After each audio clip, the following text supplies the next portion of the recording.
What's up, guys? It's of course Wheels Up podcast with me and Gov and Donnie, and I really feel like we have to lean into the name, especially in the off season where you need more topics, and we're trying to get a more flow with our show here, and we can't just be football centric. So what we decided to do was just like a car has four wheels, the Wheels Up podcast moniker.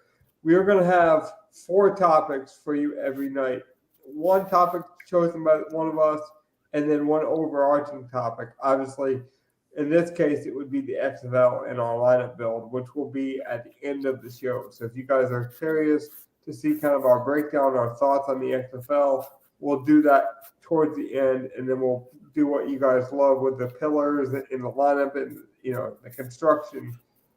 But firstly, I wanted to make this more of a sports and pop culture type show initially. But obviously, when you first start a show out, everyone's a bit nervous. No one knows the direction of the show, the kind of landscape it's going to take on. And I feel like this is the perfect time to introduce these kind of concepts. And I feel like we're all in a position where we can do it. So I'll open up the floor to one of you if you want to bring up your topic first. If not, I have mine, and then we can go from there. I'll defer the first topic. All right. I've been sort of an NBA guy, as you guys know. And for anyone who wants to listen to NBA, I'll just get it out there real quick. Twitch stream, 5:30 during the week. I talk NBA with my friend Adam on his Twitch channel. Adam21WZ on Twitch. So if anyone's interested in that, you can go there. Now that my plug is out of the way, I don't know what to think about Kevin Durant. Like, did you guys see that he got injured in this first game back? I didn't. I saw that he had only played 19 minutes. Yeah, I mean, he played a good 19, but this is kind of he looked solid. And then Booker nuked once he went out. So yeah.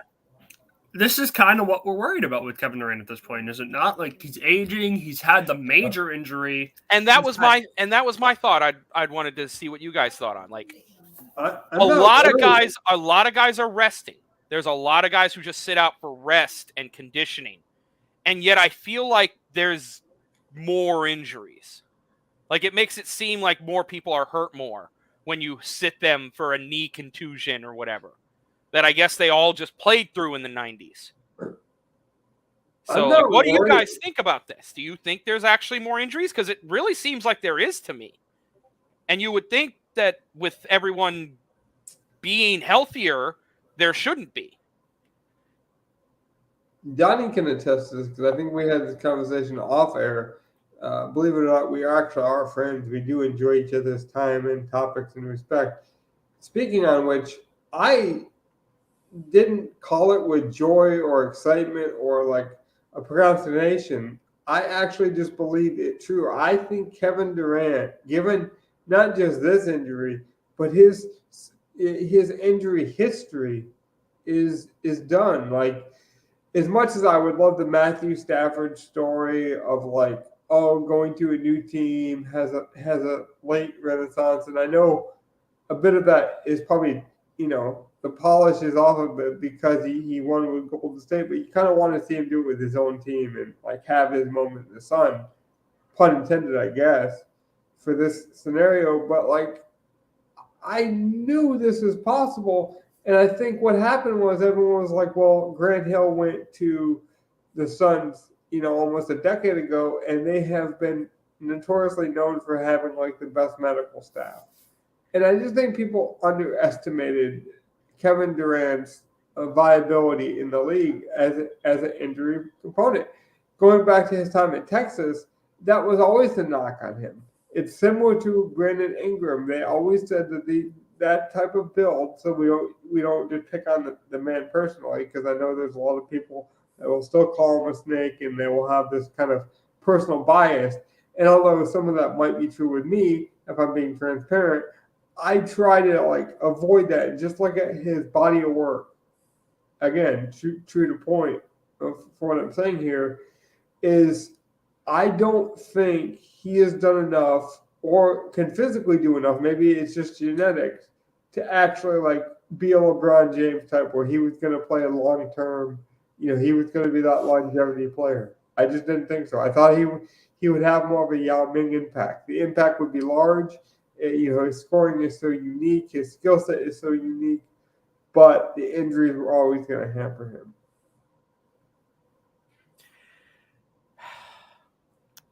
See, and I like that side. It makes me sad because I see so many good players that I just wish I could see more. And I know it's got to upset people when they go 2 games. That is the most upsetting thing when a guy just sits for rest. Well, a guy that scares me that I haven't mentioned to you guys yet, that scares me in that same regard, where it's I don't wish this, not wish casting, but it's a very similar kind of procrastination, is Ja Morant. I'm just worried the way he plays with his random abandonment to how he just throws around his body. I 100% agree. I don't think he lasts if he doesn't learn. We're looking at a more game physical style. Yeah, we're looking at a more physical Allen Iverson to me. It's I don't know if his body can translate. And I say Allen Iverson because of the creativity around the rim, or maybe a more athletic Kyrie Irving. I just think the functionality around the rim is fantastic. Maybe bar none. Maybe creativity, wise, never been seen before. Some of the stuff that he kind of can do and create. But I just don't think it's going to last. Donnie, what was your thoughts? Because this is an interesting topic. I kind of want to bring up another idea off of it. My thing with Ja there is he has kind of put this target on his back. He's not very liked around the league anymore, I'm going to guess. The Grizzlies definitely are not very liked around the league. I just feel they're going to give him a little extra push sometimes, and that's not going to be good for him long term. Kevin Durant with the Suns, that team really worries me, the Suns, because you have Chris Paul, who has a vast injury history late in the season. I don't think Kevin Durant can stay healthy late in the season. You have no depth at all anymore. So you got to hope Booker and Ayton, I guess, show up, and I don't think you can win a championship like that. I think we've seen it multiple times now where all this star power doesn't lead to much if you don't have the depth. Well, I like this topic because I don't think it's been talked about in this way a lot. I want to bring up 2 things quickly off of Gun's point. One being, I think we have to do better a job as fans to have expectations to enjoy the athlete in their prime for what they are. We can't assume that these longevity kind of beacons are the lighthouse that's going to carry our sport. We're not always going to see a 15-year career of Vinny Testaverde or Tom Brady or LeBron James, or where Michael Jordan comes back to the Wizards and plays another 5 years. That is not the norm. And I think there's a way to embrace injuries, not to like it, not to dislike it, but to accept that if we're going to treat these athletes like Megatrons or these physical specimens, we have to then be okay with, hey, their career is only going to be at its optimal for 8 years, and that's okay. All right, just to sway onto this topic, because I know we kind of brought up injuries happening more nowadays. Yep. Do we think that part of it could be these players are starting at such a high level so early that their body just can't manage this peak athleticism for that long? Or is it? I mean, yeah, I could see that, because having more time to pump up. Some of the things I think is wrong with a lot of sports is that guys need a full year, just it's not just adjusting to the speed of the NFL, like they said. You literally don't know how big you need to be until you get in there now. And it's I need to work out every day along with studying every day to make sure I'm up to speed with everything. So it's a double whammy for a lot of guys now. Whereas when you were, except for the guys that's why some of the guys who are the best right away, it's just those 3-year, 4-year offensive linemen who start for Alabama, who are as big as they need to be to play in the NFL. So all they have to do is get up to speed with the team's offensive playbook. Honestly, I think it's expectations is part of the problem. Is we expect more from the athletes, they expect more from themselves, and maybe, in a way, it protects them from injuries, like having hyperbaric chambers and in these technologies, and understanding the concepts of even mental health and sleep, and how deprivation can really help. Maybe all these things have helped them not get injured. But to your point, Donnie, on the flip side is we also require these players to do more. We're seeing more, middle school age kids getting offered scholarships. We're seeing more grown adults like Tom Izzo or these coaches going to middle school games or sending, representation to these games. And I think it was Shaq, Ernie, and maybe Kareem or Charles Barkley we were talking about a year ago. And they were saying that they think these hyper-focused AAU tournaments where all you do is play basketball year-round are actually hurting. It's not so much the activity, it's the overtraining of one sport or one muscle in this scenario, where they would be better off playing 6 months of baseball and then 3 months of hockey, even if that's street hockey with your friends, because you're not overtraining. You're not giving yourself that mental hernia or the physical hernia of overtraining one muscle, but still staying active. Even if it's maybe it's pickleball, maybe you're a huge athlete, you love basketball and that's your moneymaker, but you stay active by, playing pickleball or whatever. But the idea is that you have to stay in optimal shape now. And so then, the knees are just taking on so much impact. Right. And at such a young age too. Most of these guys are starting, full-on training by 13 years old. That's a lot on a body, and you want to do it for 25 years going into a professional career. That's I could imagine that has a lot to do with it. Now, obviously, I don't know the science behind it. I'm no doctor, but Well, tell me if I'm wrong, but the science is not going to appear for probably another 10 years. We're not going to know. I don't know if it will ever appear because I don't think people care. Well, there's people keeping track of that stuff now. The data's, the stats are being collected. It's just like Logan said. It might be a decade before you really have enough from everywhere around to actually make an educated guess or decision. Maybe somebody does break Tom Brady's longevity record as a quarterback, and we see a quarterback play until they're 52. Because of modern medicine and some of these dietary plans and stuff like that. But there's also going to be dietary plans that people do from an experimental standpoint that don't work, that cause heart disease or heart attacks, or so there's always a rebounding effect. And I know we're talking about basketball, so it just sounds kind of funny, but there always is that give and take. Great topic, by the way, Gov. I'll give you the last word. Is there any other thing you want to mention before we move on to the next one? No, you guys actually. I have a few things to think about myself, honestly. That was okay. Next topic. I need a good one. All right. My brain's on fire now. So, I'm ready to kick it over to the NFL. We got a little bit of drama in the Ravens organization. Once again, seems like this is always happening nowadays. Mm-hmm.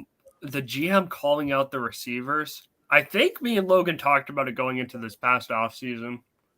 I thought the Ravens had a lot of talent at receiver, and none of it seems to show up. They got rid of their OC, so maybe that makes a little bit of a change. But I think for it makes a lot of a change. For the GM to call out all the receivers and say, oh, well, we're just going to keep swinging, hope we hit on an all-pro guy. Rashad Bateman and Hollywood Brown come out on Twitter and start saying stuff in their own respect of stop pointing the finger and all this. What do we take on that? Do we think someone like Bateman could be out the door soon? We'd obviously have no idea with Lamar. We've seen Hollywood go. In full transparency, on the record, and this take has not aged well, but I would stand by it because I still believe it. And maybe I'm just that type of guy that's going to follow my sword. Sometimes I'm right. I was right a couple months ago, about Russell Westbrook having a good season and being a meaningful piece on a good team. So I'm willing to admit when I'm wrong. I'm not willing to give up on Bateman. I've said that I think Bateman is the next Keenan Allen and is just one of the best route runners, or has the potential to be one of the best route runners in the league. But what he said was, it's not a good buyout to sell your quarterback that way. But if we're being honest, it's a combination. It's a melting pot. You invited all these people to the dinner table, and now everybody has to kind of take a piece of that pie and digest their version or their crow of it. Again, pun intended with the Ravens. Each person has their finger in this pie, and each person is responsible for its successes and its downfall. The offensive coordinator, Greg Roman, is too conservative. He does lean too heavy on the run game. And yes, that fit your quarterback style, but it also hampered your quarterback because he's naturally gifted at the running ability. What he needed was training and development at the passing, and he needed wide receivers. If I was the Ravens, and again, you mentioned not being a doctor in our last topic, I'm not a general manager. I couldn't pretend to be one on television even. But I'm doing everything I can to go get a Myers or a Hopkins, or even an Odell, because you have to take shots. It's almost like a hockey player. You have to take that snapshot. You have to try. Because if you don't, then what are you doing? We can't just bring in another tight end and be like, oh, well, offense, it benefits from having 8 tight ends and, we're a run-first team. At some point, you got to take chances on your weakest deficiencies. And in this case, it's wide receiver. Well, I feel like we had a conversation. I don't know who I had the conversation with before the season started. Bateman, Duvernay, Robinson. I feel like that's a decent amount of talent at receiver. Then you also have Watkins, Prochet. I feel like that's enough at wide receiver. I know all pros, obviously. But... See, and you say those 5 names, and I'm thinking that could totally be an XFL wide receiver roster. I watched those guys play. None of them were any good. Duvernay was not very good. He had like one flat. Like Bateman could be good, but he was injured. So we really don't know. He needs another year. Duvernay was nothing special. And we've seen Robinson have an impact on teams before. Yeah, like Robinson can be a flashy big play guy. We saw it in Kansas City, so he could do that there. But that doesn't make you like a top 2 wide receiver in the league. Being like Mecole Hardman was never a top 2 wide receiver on a team. Yeah. And that's basically what Robinson was. That's why they got rid of him, because they had Hardman. So like they have pieces. Like Duvernay can work in the slot a little bit, but he's not Julian Edelman or Wes Welker. Like he's not a primary. You can make him the number 1 receiver on your team as the slot. He's not Cooper Kupp. Like he's not that, but he can work as a slot receiver. So like you have a decent and okay shot throw 4th wide receiver and 3rd and slot receiver. But outside of Bateman, they didn't really have a 1 and a 2 out. Like they don't have an AJ Brown, Devonta Smith, or anything close to that. They're running with like Philly's offense if you take those guys out. Like, would Philly be really that good if their top 2 wide receivers were Zach Pascal and Quez Watkins? Because that's what you have when it's Duvernay and Robinson. Well, Bateman, I know his Bateman point could be good. If he's not injured and he's like a Devonta Smith, good, okay. Now you have a solid receiver. But in this league, with all the receiving cores we're seeing, with what they build in Miami, built in Philly, with the guys up in Minnesota, like with all these good receiving cores, I think you got to get another dude. Like I agree with Logan. They need to go get a DeAndre to put on the other side of Bateman. I agree. They need to go get something. Like, they need another dude. They are lacking talent that they need to fill at wide receiver. But and it really needs to not be a rookie that you don't know what you're going to get. Oh, yeah. Because at this point, if you're going to keep Lamar, you need to make sure he has the talent he needs. So if you draft a rookie with him, you're saying we can give Lamar 3 years to get good.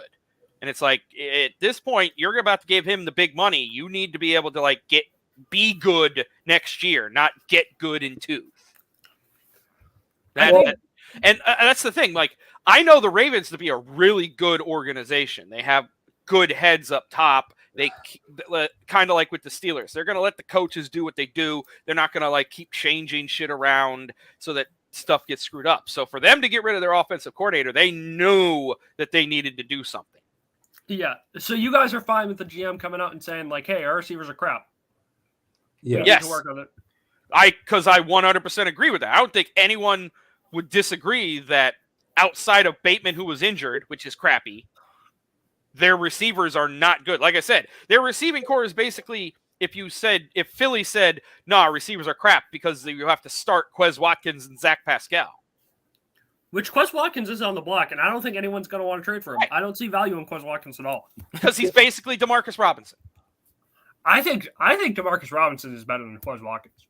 He might be, but they're not that far off of each other, and they're not. And it's not like they're AJ Brown or Devonta Smith. It's not like they're Amari Cooper. It's not like they're DeAndre Hopkins. It's not like they're like, I'm not naming the top guys because no one's Justin Jefferson and Stephon Diggs and shit like that. Well, a guy like Jacoby Myers, even, that would be so beneficial for this offense. Anything. And honestly, I didn't think he was a great receiver in New England. Now, that might have just been because of New England's offense, but you put him in, he can be more of that.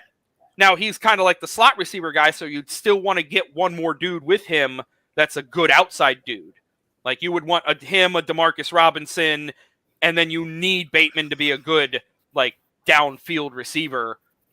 You need if you're going to do that, then you need Bateman to basically be, what's a good equivalent? You need him to be the Mike Williams. Yeah. Because you're drafting Jacoby to be Keenan Allen. Like that's a good kind of thing. But look, think about all these teams that have 2 good receivers.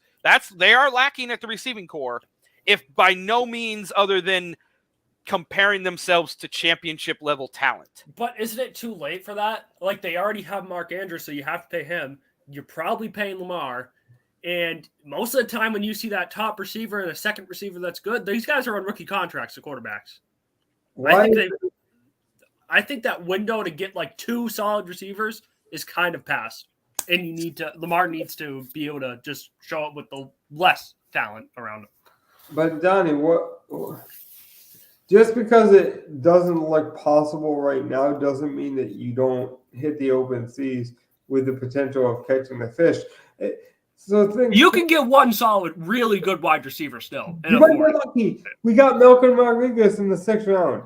You take shots. That's what I mean. So, like, let's say, because you're a college student, so you get this dorm life mentality. So let's say me and you live together, right? And we invited Gov over to dinner. And me and you both knew that Gov had a dietary issue for eating nuts. But everything we made had nuts in it. Inviting him over would be an asshole thing to do. Exactly. Right? Now, if we didn't know that information, it would still be an asshole thing to be like, "Oh, well, you'll be okay if you eat this, right, Gov?" Now, Gov doesn't have the right to like knock over everything at the table and throw a fit when it doesn't work out for his dietary reasons. If we didn't know, so there is a give and take there. But like what I'm saying is, when you invite somebody, this offense, this Lamar Jackson, we're going to be exciting, but then you forget the main cogs of the offense. Like wide receiver, I'm sorry, is a main cog of an NFL offense. Yes. Random news just came out, so I kind of want to bring this up. Shaq Griffin from the Jags expected to be released if they can't find a trade partner. Yeah, and that's really that's because they want to pay Evan Ingram, and he wants to. He's tagged. He is, but they want to keep him happy because him and Trevor Lawrence have such good chemistry. They believe in him. They don't want to just tag him. They want to free up money to make him a main part of the offense. And I think that kind of speaks to what we're speaking of now. It's more offensive weapons, though, Donnie. It's not to say like you need a wide receiver or you need this type of, but you can't have an offense and you can't call yourself electric and be like, oh, this quarterback has God-given abilities. Therefore, we don't got to worry about this. You keep building on your strengths or your weaknesses, but you keep building. You don't say like, oh, well, it's hard to find a number one receiver. Therefore, I'm not going to try. I will say there is not enough talent on the defense to warrant not having a top offense at this point. Or at least try. Like maybe you get lucky and have a Brock Purdy situation, and you take seven rounders, or you take, I guess more realistically, you would take like 3 wide receivers in the 4th round. You take maybe 2 in the 6th or 7th round. But the idea that you're not going to draft a guy because you just think like, oh, well, I missed out on the top wide receiver in this draft class or missed out on the top wide receiver, I really like this draft class at receiver. For example, Christian Kirk. I remember I didn't think it was a good signing. I still don't think it was a good signing. Now, statistically, it worked out. But the point is the Jags thought it was a good signing. Trevor Lawrence thought it was a good signing. So the people that you want to convince are the people in your organization. A desperate team made a desperate move, and it worked out for them. But that's what desperate teams. That's what all teams should do. They should all be desperate to win. Whether you're Patrick Mahomes and you won a month ago, or you haven't won in 100 years like the Lions, you should always have that desperate, I'm hungry mentality. And that's where I would have to find out from Bateman. Is it just anger because he wants to be better? Or is he being an asshole that needs to be put in check? And I can get you the exact quote if you want. But I'm saying, like, even if you gave me the words, I don't know his intentions. Like, I have to know your intentions. You can't just, like the Packers, for example, I don't think ever really wanted to get a weapon with Devontae Adams. I just think they thought Adams and Rodgers were going to get there. And so they just never tried, to do better. I don't think their intention was to ever get a number 2. I think that just has to be your intention. Oh, Bateman deleted the tweet, actually. Well, there you go. That's very... Yep. It's a PR move, and it might not even been his choice, which speaks to, a problem with the media. Which brings me to my topic, if you guys are okay with transitioning. Yep. I have a real problem. And it's off of this, right? And it goes into the XFL. It goes into Live Golf and PGA and WNBA and college. Like, we do this thing where we're like, oh, well, we like this sport because it's a legacy thing. We like the NFL because it has this, or it has a name we recognize, or it has a pedigree. But I'm a basketball fan, and I would watch WNBA if it was on more. Or I would watch, PGA, but I don't like the Saudi Arabian aspect. Or, or I would try the XFL, but the quarterbacks just aren't good enough. Is that really the reason? Or do we just fall in love or romanticize what we know in sports and act like that's better? So the people that are dogging the XFL, how many people do you think have actually watched the XFL? Truly gave it a shot.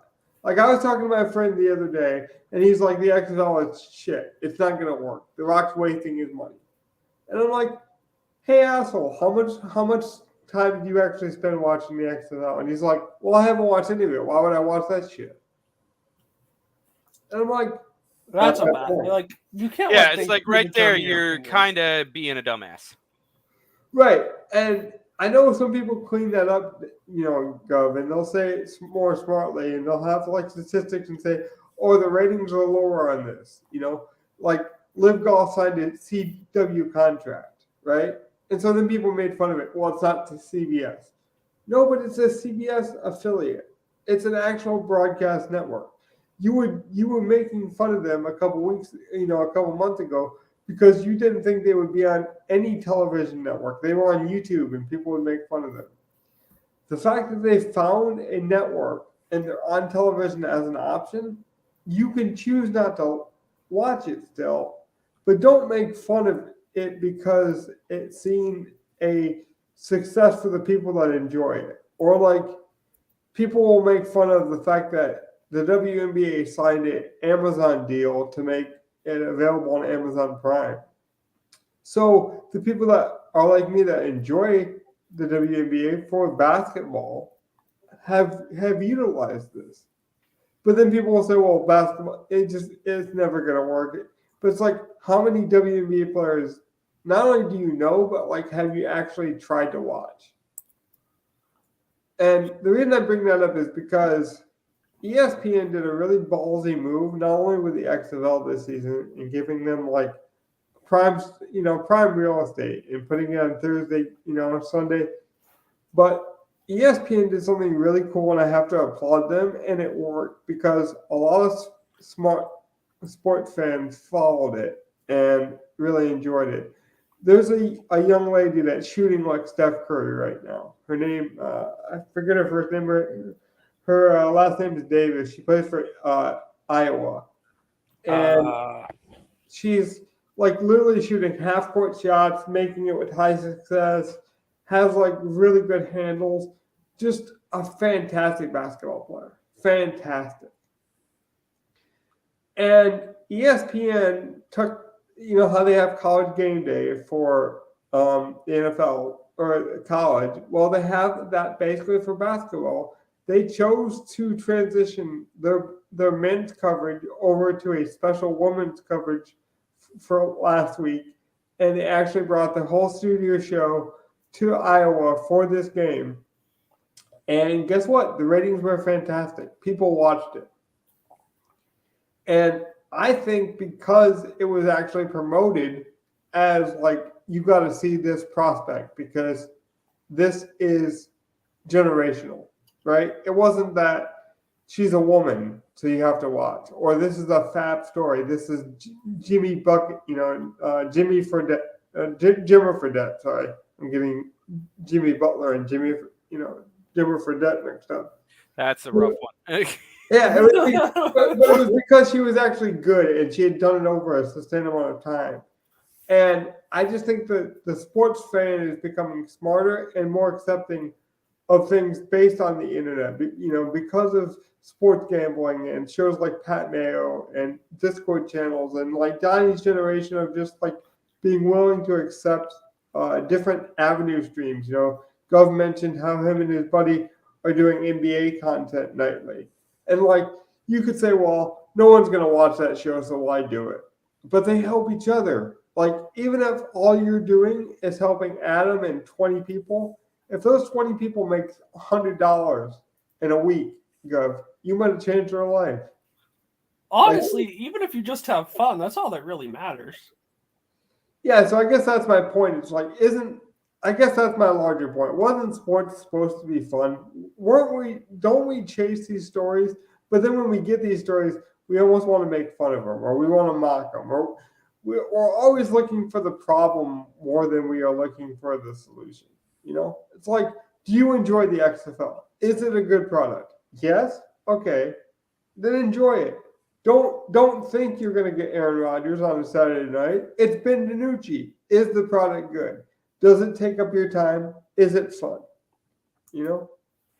I guess that's just my larger point. I know I went on a rant there, but it just annoys me how people are never satisfied with something they actually enjoy. No, I think that's a common issue, not just in sports, just in the world, how it is right today. Like, people always just want more. And, in some cases that's fine, but just sometimes you got to relax and enjoy what you got. Well, for example, is it bad that, so Dan Patrick had Davis on on his show this week, right? And of course, he gave her flowers. He said like Iowa's having a good season, and she's like gonna break, the 3-point record for women, and like what she's doing is fantastic. But immediately transitioned to, do you think you could beat Steph Curry in a 3-point contest?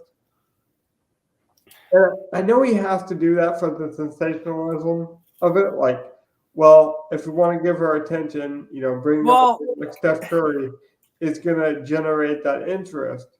But isn't that kind of like not sexist or like not that deep, but like isn't that kind of a slight in her actual sport? My thing is, was it said in a joking manner or serious? No, if it's serious and it's like, why? But I'm fine with like a slight joke of, hey, do you think you could beat him in a 3-point contest? Well, I actually think she could, and that's why I don't think he was joking. Like, I'm not saying she would. I'm saying she would compete. And it's a 3-point contest. I mean, a lot of people. Now, Steph is the greatest shooter I've ever seen, right. But that's not to say that he can't have a bad night and then she comes out and completely destroys it. But see, that's what I'm saying, is I actually think she could be competitive and it would be a fun matchup to watch. My problem, though, is like we automatically go to this comparison because we're like, oh, the women's game couldn't stand on its own. Like, I couldn't just have a 20-minute conversation about how good this person is at playing basketball. I have to then correlate it to something more popular. It would be like LeBron James breaking the scoring record a couple weeks ago and then being like, hey, LeBron, do you think you could play tight end for the Dallas Cowboys? Like, he might be a great tight end, but that's not what we're talking about. Like, it really annoyed me.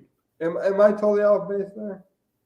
How much do you think that is like his producers forcing him to say it and just his mindset? Because I think most of that's his producers. It might be, and like I would enjoy it. Like, put her on an all-star, Saturday night performance, and like incorporate it more. You know what? Let's have a women's, slam dunk contest. There are women that can dunk about. Like, I'm all for those kind of things, and like I say, it's not that she can't compete or couldn't compete, or it's the fact that we automatically go to these things because we're like, oh, we can't let the women's game stand on its own, or we can't let the XFL be what it is. All right. Like, immediately, for example, Josh Gordon. Every time Josh Gordon does anything in the XFL, they mention, oh, well, he was such a supreme talent in the NFL and, what his career could have been. Like, he's still We are at 38 minutes, Logan. So I think we should transition off this. Next week, I will say, I feel like we should limit a topic to a certain time limit.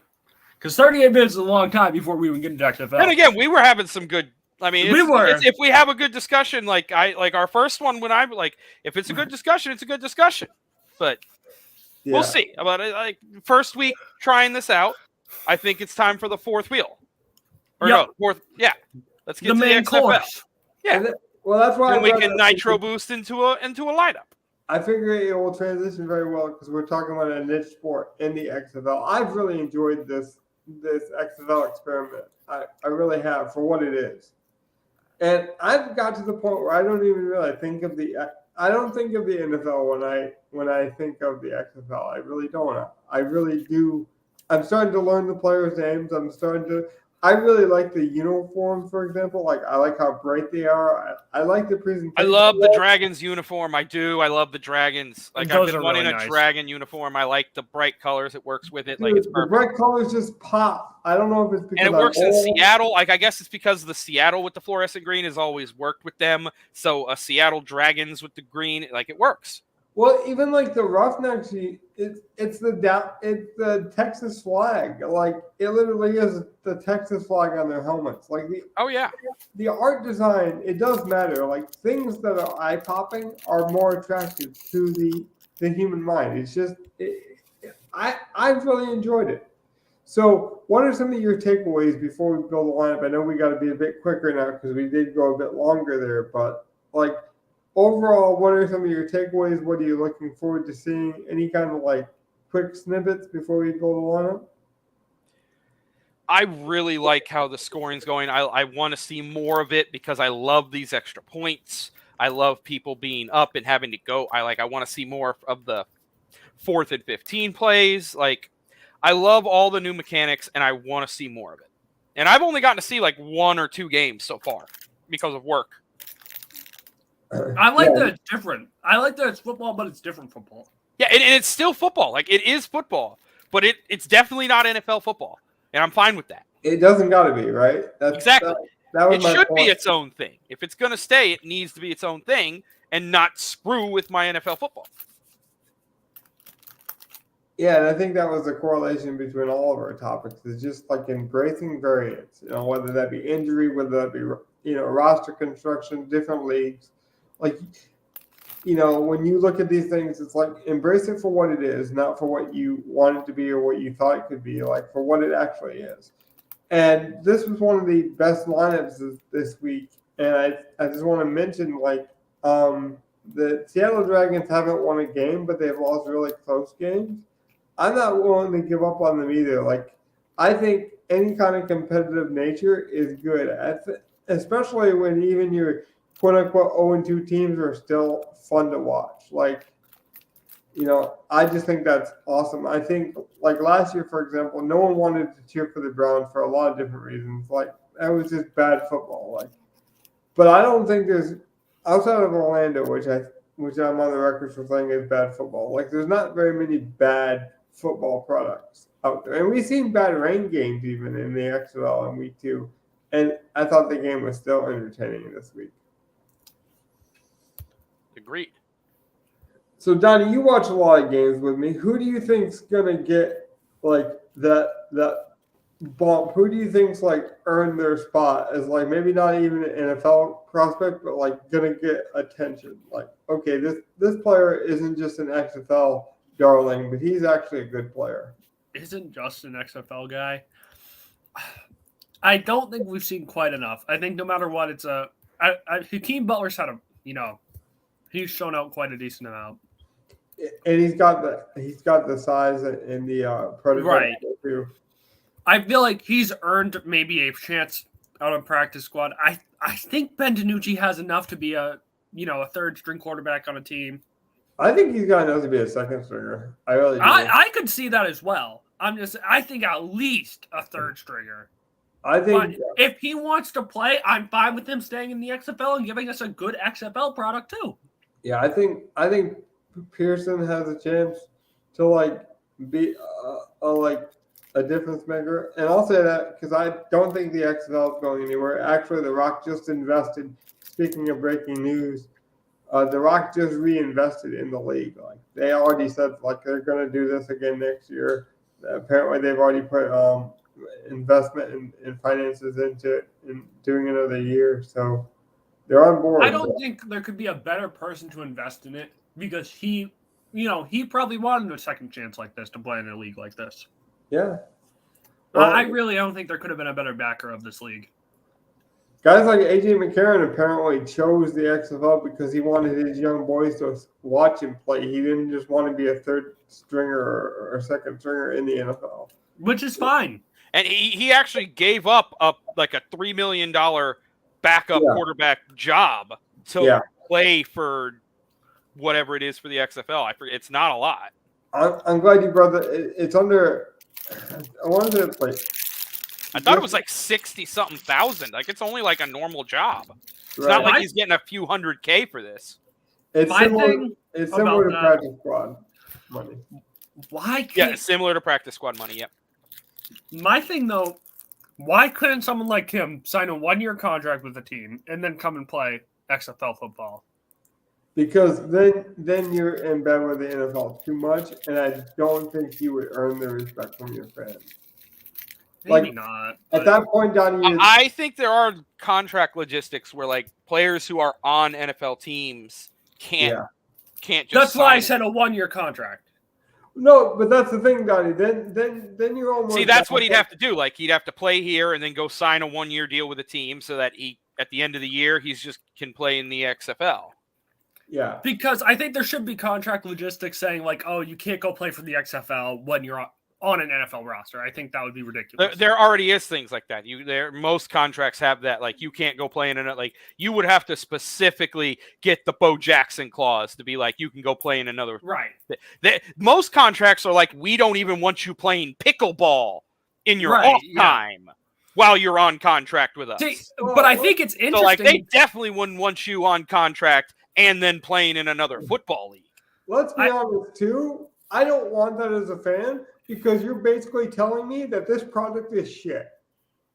If you make a deal with the NFL that their product is more important, or they can offer him more money, or he has a chance to play in this league, you're basically saying that you know better than the G League for the NBA. And that is the wrong tone. That is the tone that the USFL set, and why they failed. Because they were okay with being the farm league. And I don't think that's the right approach. Whether you are the farm league or not, you don't squawk like a chicken and try to be a duck, Donnie. I don't like that. I think what I'll say about the XFL is I think they've shown enough where if there was a guy coming out of college, like a senior in college, just finished his season, and he was projected to go undrafted, I could see him passing up entering the draft and going and playing XFL ball. It will happen. I'm telling you. I think it makes sense. Well, here's my key. Like, is there a clause that says once you played in a professional league, you don't have to go through the draft? That's what they're logistically going through right now.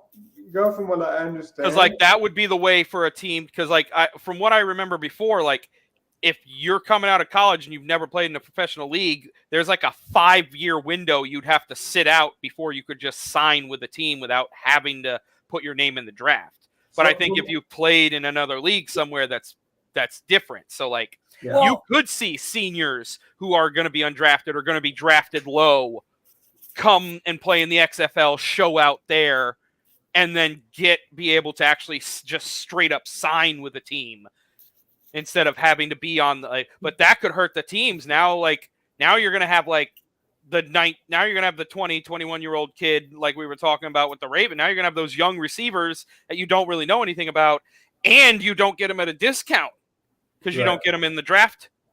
You have to actually pay them. My thing is, though, there's so many UDFAs already. What's the difference if one of these guys come out and to go play the XFL for a season and then he earns a contract in the NFL? I don't think that's an issue. I would embrace that. On the surface, I don't think that's an issue either. That's ideally what you'd want. You want guys to be able to would be undrafted, all the guys who have talent but weren't picked out of the freaking few 200 that they pick every year to add to the league. And like you're now those guys competing with some elders who are trying to keep themselves healthy to keep trying at shots at the league and staying in it. We go into the preseason with 90 men Beasleys in that. Let's be honest. I think the reason they haven't done it is because there's red tape on both sides, and nobody knows who would win that argument. And in a kind of give and take, and nobody wants to upset the queen scenario in this gamut situation, which is Roger Goodell, which is the NFL. Because even if you could legally do it, you wouldn't want to make an enemy out of the NFL if you were undrafted free agent. But see, I feel like the NFL would have a problem with it, but the coaches would embrace it. Hold on just a second. I got to use the restroom. Are you guys okay carrying the show just for a few minutes? That's fine with me. Yeah. I was actually, let me pose this to you, Donnie, because I was looking at it with you guys saying Ja'Cour Pearson. What do you think about Max Borghi? He's the running back for Houston. He's like been looking pretty solid for me. Like 20 attempts on the year, averaging 3.5 yards a carry. He's broken a 10, broken a 20-yarder. I got to say quickly before I go, and I'll give mine, and then Donnie can respond when I'm using the restroom. I see a lot of Danny Woodhead. That's why he's also got the receiving aspect. I was thinking the same thing. He could. I don't know if he could be the main back, but if you need a good gadget back as a number 2 behind, like let's say a Jonathan Taylor or Nick Chubb, he could totally fit a role like that. Yeah. So he could definitely be Jerick McKinnon. My thing with it is like he doesn't have the yards per carry, but I kind of attribute a lot of yards per carry being low to the offensive lines not being very good yet. Right. But that's why I look at he has broken a 10-plus yarder, and he's had a 27-yard run. Right. He has multiple touchdowns. He has receiving ability. The best rushers in this league are the quarterbacks. Cole McDonald this past week. I would say somewhat, but like of the running backs, I like Max Borghi. I think he's actually shown that he has some level of talent, and like what I've seen from him looks usable in the NFL. Like that's a good talent. Like he's probably my like. Even again, if he comes in can't as a be CMC, but he could totally be a great back. He could be DeAndre Swift if you got him a Jamal Williams. Yeah. There's nothing wrong with signing any of these guys. I mean, there's a lot of good talent. Yeah, but with the Roughnecks this past week, Cole McDonald had 39 yards. I think if you have a good system where your quarterback can get rush attempts, they're going to get yards easier. And when I said I think the best rushers are quarterbacks, I think that's because it's easier for quarterbacks to run than it is for a running back. That's what I meant by that. But like you can't look at the stats like he has 12, 27 and a touchdown. There's so much that goes into that blocking scheme wise. Even if the receivers and tight ends aren't blocking properly, that could really hurt it. So he had 6 targets this past week, actually, which is amazing. That's what I'm saying. He has receiving ability. That's part of the thing I've seen from him is like, even if he's having trouble 10 with targets on the season, 6 targets last week, solid yardage with it. Led his team in targets this past week. Yeah, no, that's why I'm like he is a very good talent. Like I think he's my like you guys. Ja'Cour Pearson has been very good, but like of the guys I've noticed just so far and show out, Max Borghi is the one I'm looking at. I like Max. I also like Austin Pearl, who's been, I mean, just hands for days, like catches everything, like truly. And he has like pedigree because I remember a Proel. Yeah, he played with Seattle. Yep. Look, I want to mention. His dad played with Seattle, I believe, right? Yep. I want to mention this quickly, and we can transition to the actual lineup builder. This matters to people. This game, the XFL matters. I can't remember the kid's name, and it's probably better that I don't because it really impacted me, and I'm not just bringing it up to get like that sensationalism.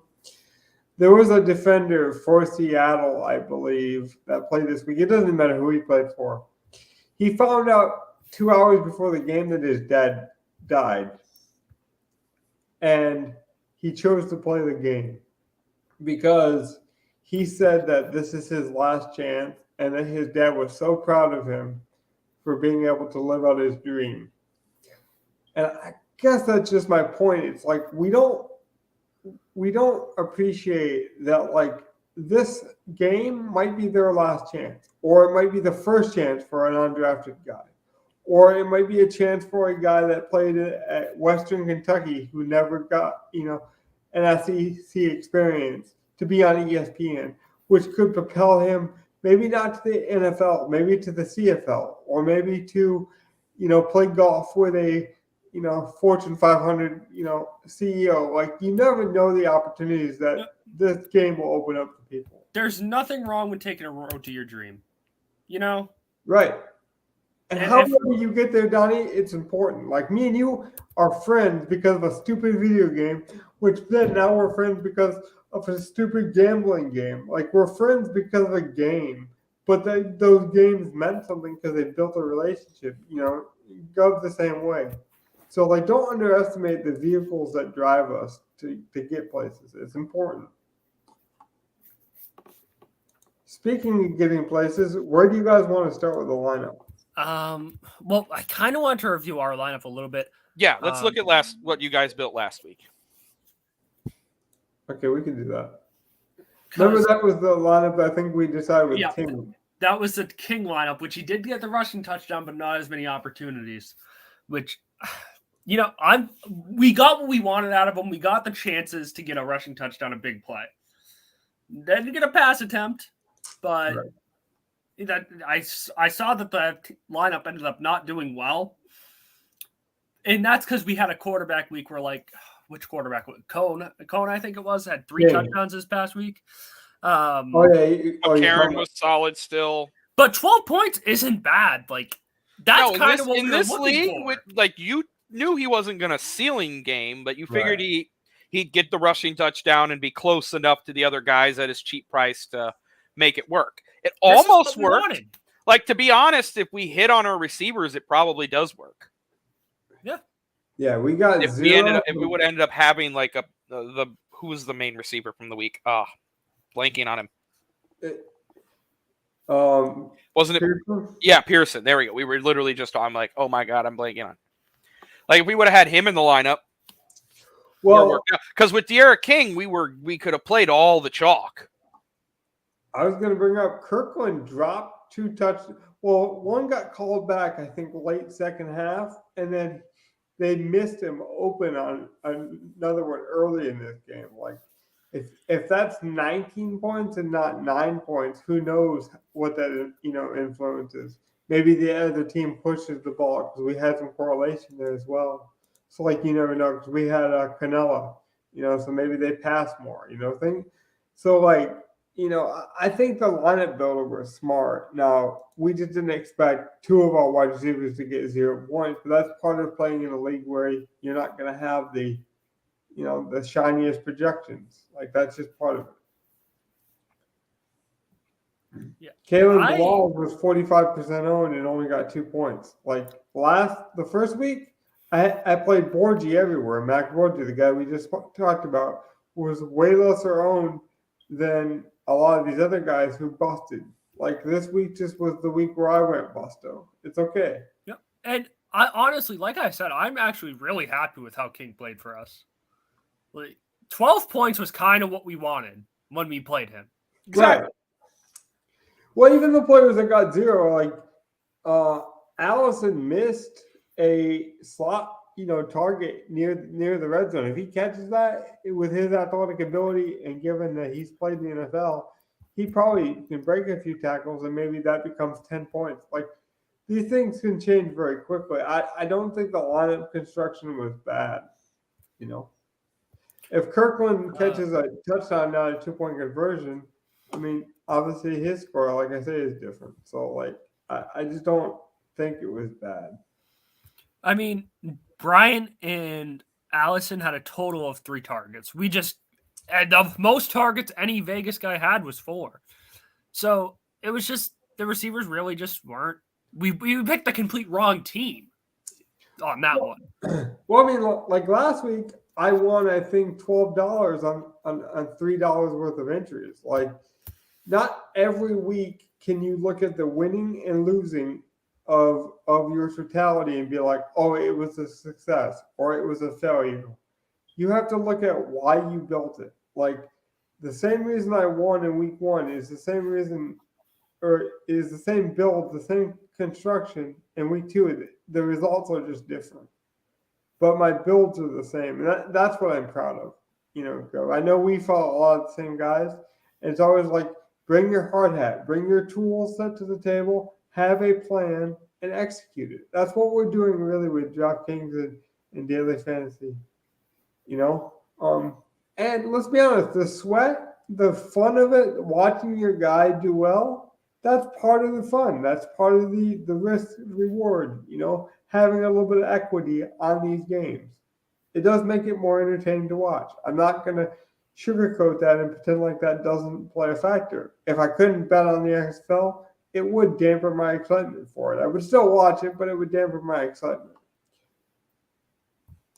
Anything else you want to mention there? No, I think that's kind of what I wanted to hit on for our lineup. Yeah. Okay, so I say we treat it like an NFL lineup. I got a pillar if you guys got a pillar. I mean, I say you go for your pillar if you want to. And all right, we're in a new league. Yep. I'll say this right now. I have projections, so we can always go back to that. But I want to start with something simple, something we did in NFL, something that works. I want to pay down running back. Yes, I agree. I agree with the way I the can't, running as backs are much going as in I this just league. hyped him up, $9K most expensive running back on the slate. I can't play Borgie. I want to. I can't do it. It's the ownership for me, it. Gov. It's the ownership. People are they're going to expect. They're going to be able to get him into lineup, so they're going to want to play him. Well, that's it. And they're going to expect him to be Austin Eckler at this point. They're going to expect 6 to 7 targets through the air. Like he got last week. And they're going to expect 15 carries. Like they're going to expect a workload of a pass-catching Alvin Kamara-like type player. And he's probably good for more like 8 to 10 carries and 4 targets. And they're playing a team that they're playing the San Brahmas, who do not usually push the ball. They want to run the ball as well. They're the team that has Kalen Balaj, so they're a run-centric team. This game, I don't feel like it's going to get up and down with that kind of offensive explosion. And so you might see them lean on more of a traditional running back and not use the pass catcher as much. Right. And I'll set this because the lineup is a little different from NFL. Yep. If you don't put anyone in the lineup, your average is like 7K. And then you have like a 4K defense you're going to put in. So let's use that number. 7K or lower running back must go in. I have a pillar as well. It's kind of different from what we usually do in the NFL, but I think we should wait to pick our quarterback last. I'm actually okay with that. Yeah, I feel like it works well in the XFL. It's a smaller lineup. There's less talent to go around. So if we can build around talent and then pick our quarterback after, I feel like that's the way to go for it. I'm going to say this now. With Knox being doubtful, he's played both weeks so far. No, not great, but he's played both weeks. And then they have the wide receiver kind of hybrid who hasn't seen the field much in TJ.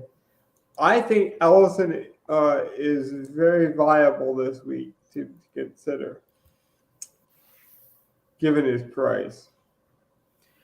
Could work. The guy I like the most under 7K would be Devon Smith for Arlington. Just Orlando sucks. I think they will run. He seems to be getting decent carries. Maybe he'll have a breakout game or break one against Orlando. I like Armstead as well. Those are the two names that come to mind. But I'd be okay with yours too, Gov. I'd be okay with the 3 names. I know Smith very well as a thumper from Michigan. Like he's that big body, Derrick Henry, body type. I just think Armstead is an NFL talent running back. I feel like he's been like the third running back on a team before. Like I feel like I was about to say, he looks like his picture's him wearing a Jacksonville jersey. And it wasn't just third string, he was the second string. He got COVID and it really hurt his development. He lost a full year because I think he made a promise to his mom once he got COVID he wasn't going to play until he was fully healthy. And he probably got long COVID, so he's had symptoms for like 6 months. So yeah. And it really affected his lungs because I want to say he was a kid, a young athlete with asthma. So he made a promise to his mom that he wouldn't play if he had COVID-like symptoms, which unfortunately hurt his NFL prospects. So people thought, they made assumptions about his work ethic. So Johnny, is this our running back? I don't know much about the running backs. I would say Donnie, you choose between Armstead and Smith because I think those are the two best. Smith is a little more pay up, but he's still not 7K. So I just go with the cheapest, honestly. All right, I can do Armstead. It is Armstead, and we might go back to Smith as a flex option. That's possible. Yeah, who knows? We might build the lineup and have money on the table. Yeah. It's just we're talking about Smith. DC has another running back, but they've already had a timeshare, right? And Abram Smith was I think he was a linebacker for Oregon, like a defensive guy. So like running back isn't his normal position. So Yeah, but him and Armstead are basically even, to be honest. Like in Right. their usage, like Abram has like one more big run, it looks like. That's remember, basically got him with like 10 more yards on the season, but that's about it. Armstead was late to camp and also came in with the injury. This is the first week where he's been a full participant. This team also, but the only problem is both of those guys have an upside cap because this team also has Tamu, who's been running and has touchdowns. So like Armstead is the one of those three that doesn't have a touchdown yet. So I do kind of like playing him. Well, we mentioned the Ravens earlier. They run a very Raven style. I mean, they have King and Tyon, where they definitely have the most versatility at quarterback. Can I pick our defense here? Yep, do for it. So just looking at the team stats and everything, if we look at the Roughnecks, they by far have a lead in sacks. They have 12 sacks this season. The next closest is 7. They forced the most interceptions. They have 4. That's double the next team. Now, they're lower on the fumble ends. Only forced 2. No, recovered 2, but somehow only forced 1. So quarterback must have dropped it. Anyway, they have the most turnovers, most sacks. I really like that going into this. I feel like that's a no-brainer. I like the Roughnecks, but I have to say Greg Williams does coach the defenders. The defenders are a really aggressive team, and they're playing A.J. McCarron's St. Louis Battlehawks, who, let's be honest, McCarron's look good, but late in games, they've had to come back in games, but McCarron's known to get off to a slow start. We could see the Battlehawks struggle against Greg Williams, who is known to get pressure on quarterbacks that don't have any athleticism, and A.J. McCarron is not the most athletic. I would also point out that the Roughnecks do have the most sacks with 12, but don't count out the tackle for loss column. Like that's teams still getting behind the line of scrimmage. Yep. They're just getting to the running back. And they have the most tackles for losses too. Yes, but not by like the huge margin of sacks as everyone else. Like the Brahmas have 7 sacks and 14 tackles for loss to the 12 and 17. I think that could actually end up being a good defensive game at the very end of it, because both these teams seem to be able to get past the offensive lines. The only difference there is turnover-wise. The Brahmas only have, gotten 1 turnover this season, and the Roughnecks have gotten, I think it's 6. So, Can I recommend that we play the most talented quarterback in this league, which is Brett Hundley? We can't do quarterback yet. Let's do it last. I know we haven't decided, but I just want to. I wouldn't be opposed to Hundley if we get to it. Yeah, I think he's like, after what I saw last week, he's going to be in it. And whether we get to him or not, I just want to make sure I made reference to that on the show. I think he's the most talented quarterback in this league. I agree, but I'd also be fine with playing someone like De'Aaron King again. Yeah. So, anything else you guys want to get in this lineup for sure? I mean, can we go wrong with throwing in a guy like Pearson or, Kirkland? I want to get one of the guys who have had a big game so far in this lineup, but then we could take a shot in the dark. I want to. How about we just stack 2 studs from a game? Like, why don't we just go Pearson and Bidet from that first game? That.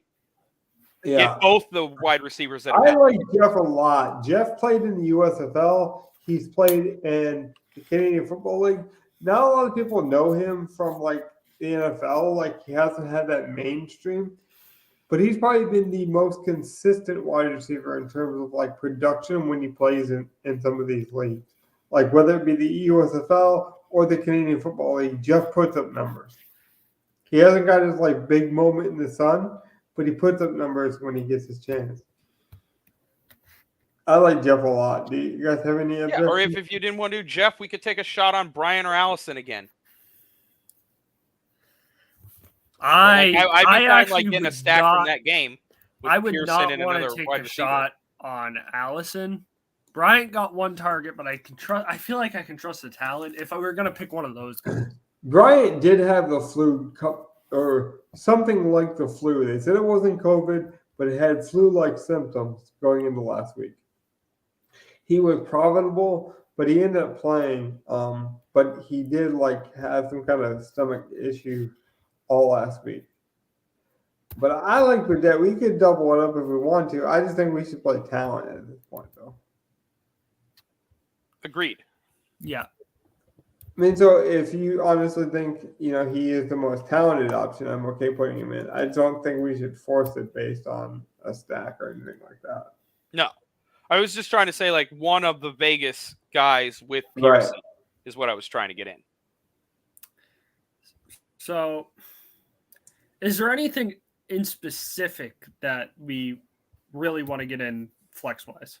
I want to play Kirkland because he plays in the last game. I think the last game goes under. I do think we need a good PMR hammer. I'm fine with Kirkland. He came out with us last game. Why not? He almost got 10 points and he missed 2 touchdowns. He could have that Pearson game if he breaks one of the. He has that Pearson game, and he's high enough based on projections, salary wise, that I think if you guys pay that much, you're going to say, "Oh, I'll just pay up for Borgie." Can I argue getting Pearson in this lineup too? I want to get it. Yeah, we should have the money to do it. It's bring back to the bidet play. I think it makes sense. He's showed out so far.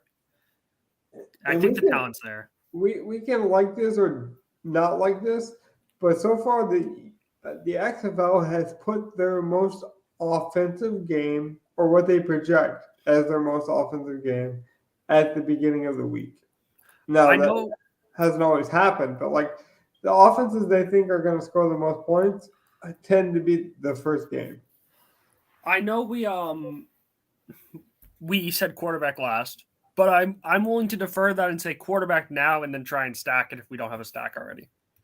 So you want to put a quarterback in now and see what we got left. All right, let's see. Just because I want to see salary. I'm all about Huntley. I think it makes sense with our lineup. We have it correlated. I'm fine with that as well. We have a decent amount of that Vegas game. He only played 3/4 of the 4, and he went 11 of 18 for 98 yards and some rushing abilities. I think he's a more talented version of King, which we played last week. I'm honestly fine with him. I think him or King is kind of where I want to stay for now. I know it's kind of in the comfort zone thing, but that's the thing is we know he's going to be the starter. Presumably, King is still going to be splitting with Taemu. Right. I mean, unless they go back to it's so cheap. I don't know why we wouldn't at least try it, Yeah, but see, that's the thing is Perez is more like a Tom Brady style, and they benched him. So it's not he's a running quarterback and he got a knee injury, or in a different matchup he's gonna what Perez is. Perez is balanced and basic. And if you already given up on that style of offense, I just don't see them going back. I agree. I 100% agree with that. And even if they throw him in for a QB sneak, one rushing touchdown can make it for us. Yeah. If no quarterback plays well, that's all we need. So I think it's Canella here. I don't think it's that close. It could be Jackson because it also correlates, but I like Canella here. See, I would go Jackson, but that's just because I'm looking at the few stats we have. And again, Orlando gets their defensive front, it gets behind line. They're not getting sacks, but they're getting the tackles for loss. I love both. So I don't know if I like Canella. I don't know if the quarterback's going to be able to get it off easily, as easy as you think. Now, it's Arlington, so my thing would be who almost would have been Slaughter last week. I don't know if I fully trust that with how Orlando's defense hasn't been horrible. I kind of want to go Jackson. Yeah. I kind of want to attack the team that I feel like has the worst defense so far. I don't know. Now we can just debate that who we feel that is, but that's kind of where I would go with this last player. Interesting. I could see that just like with whatever we have left, even if we leave salary on the table, just pick someone against the worst defense. So let's see. How would you like to metric worst defense? Well, it depends on really what we could go by yards per play. I think Orlando. I think it's Orlando too. In my thought process is if you do that, why not take the running back against Orlando? We were going to do that anyway, so why don't we just play Smith? We could just play Smith, yeah. That would be my mindset going into this. Just with the last pick, we still need a little bit more information. Attack the worst defense here. Here's why I like this, and I'm not a stats guy, so I'll make this point and I'll let Gov give you the analytical breakdown because I know he's got it. The reason I like this is because people are going to pay up here. They're going to go max if they go running back, right? Or they're going to say, I know Kalen Balage's name. People are going to be pissed that he didn't perform up to expectation last week, but he's still talented. He still saw almost 13 targets, including a receiving target, I believe. And so, I just think these two guys will be the highest owned. So that means Smith and Armstead are our difference makers. And then we still got very good viability and not viability, production, and Jeff, Kirkland, and Pearson. That's why we can eat it. And I like where our ownership is probably projected to be at. I assume it's not super bad. Right. No, this lineup, I can confirm that. This lineup doesn't look like it'd be super owned. Smith is going to be a little more owned than you think because, just telling you guys right now, he is 4th in value among all skill players in my projections. So I feel like Smith will be chalkier than we think, but I don't believe Hundley to be chalky. I don't believe Armstead will be chalky. That Vegas receiving core could be muddled between Badette and Bryant and Allison. So the chalk, I don't think we I agree. I don't think we'll be very chalky, but I do think we have good plays in that lineup. And I just don't now that I'm looking at it, I think that was the way to go because I don't think there's another quarterback we could grab. Yeah. That really, if we went with a higher price quarterback, now you're talking about another 4K guy that you would need. And I don't like a lot of the guys I'm looking at in my projections in that range.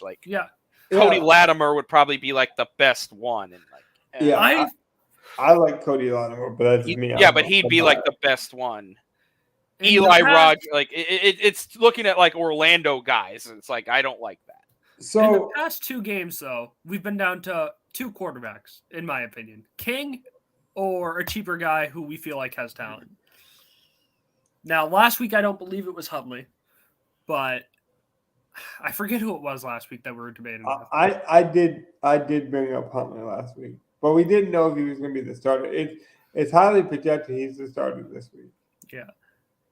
How much points did he have last week? Does it show you? I know some. 5.3 was his first game. He missed week 1 because so we made the right choice on quarterback last week. Yeah, he came in super late. I'm gonna say he didn't even know the playbook in week 1. But so for him to get the start in week 2 already tells you what they think of him talent. Yeah. And that would be my thing is okay, let's break this down. So we can do this really quickly. This will be the last topic we bring up. So of all these quarterbacks, who do you think's got a chance to make the NFL or be a high performer even at another professional level? Do you think A.J. McCarron gets a chance? No, he's too old.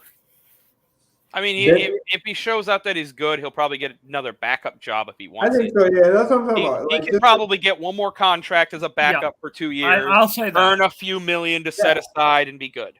So he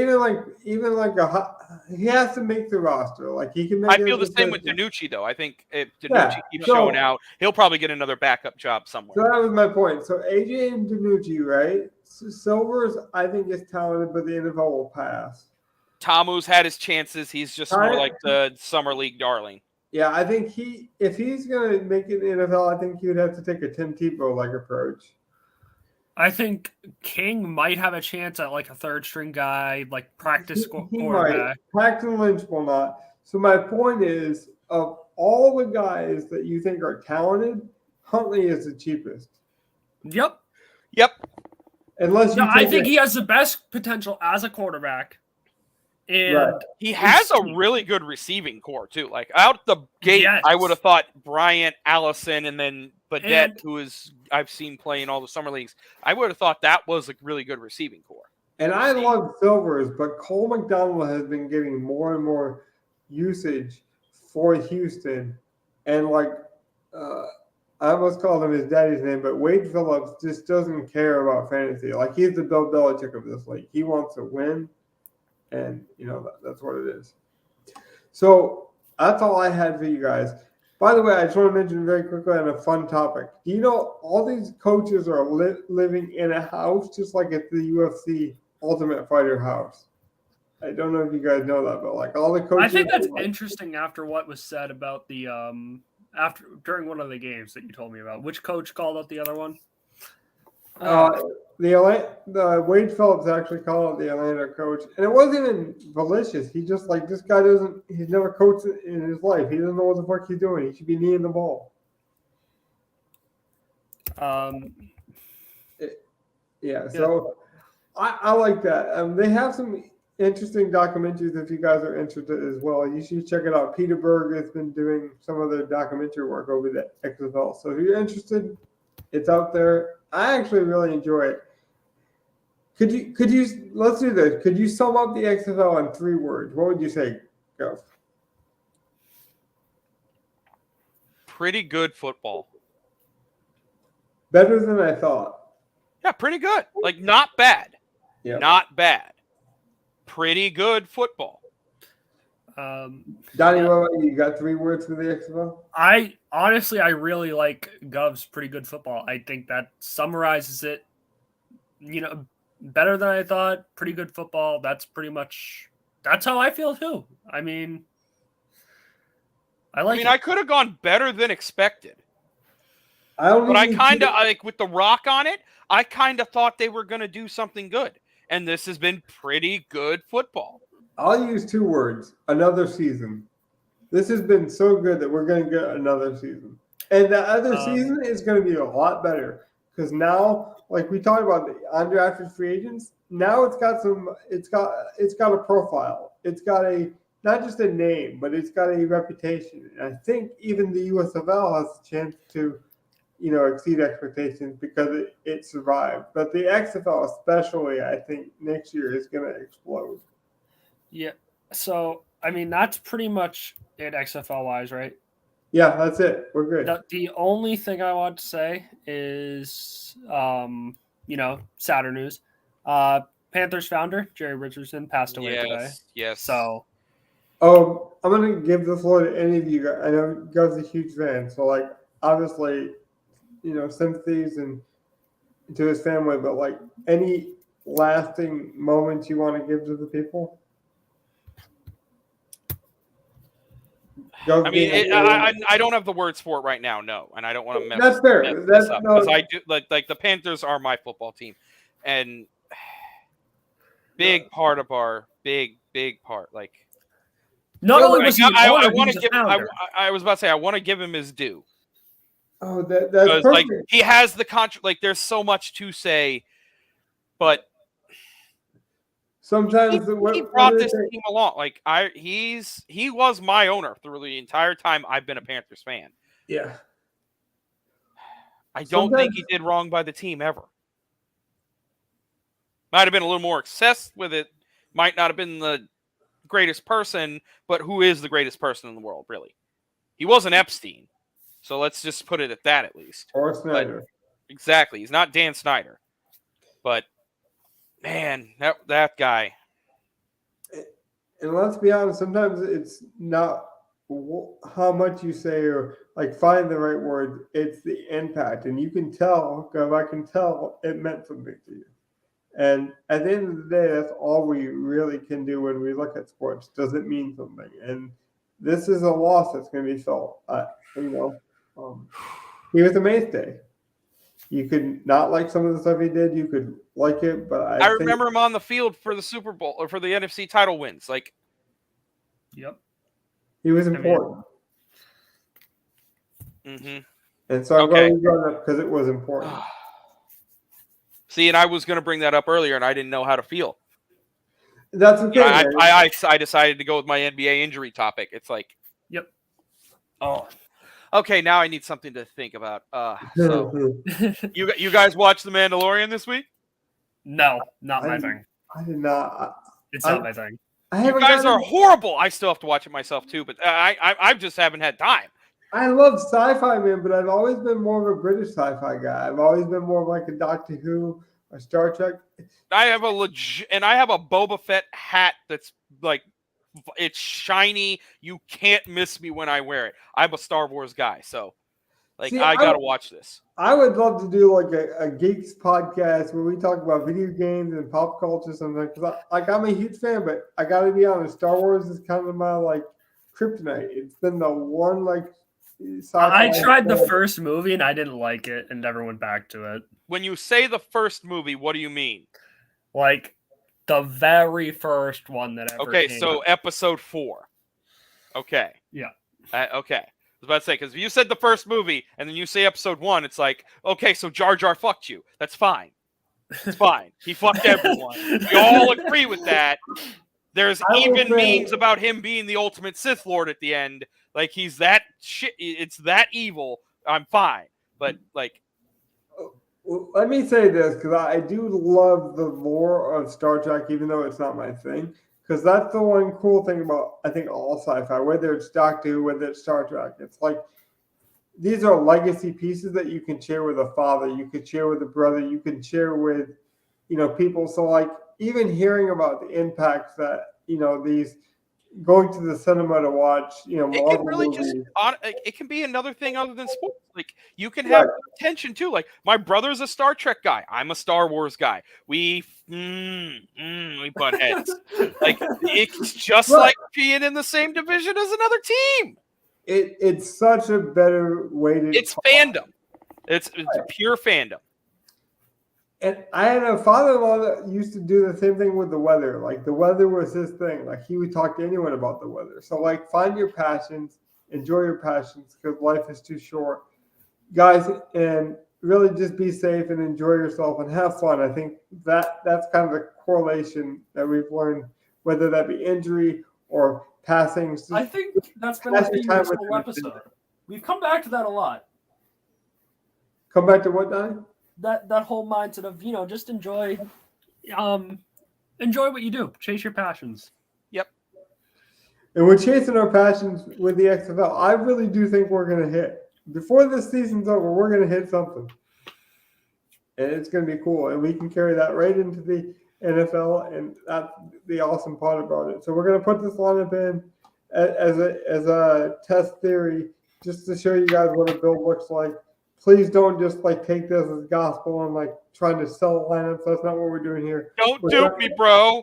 Yeah, we're trying to build a construction of an idea of a lineup. It's not the lineup itself. So enjoy it. Have your convictions, and then follow your passions, as Donnie says. Good night, guys.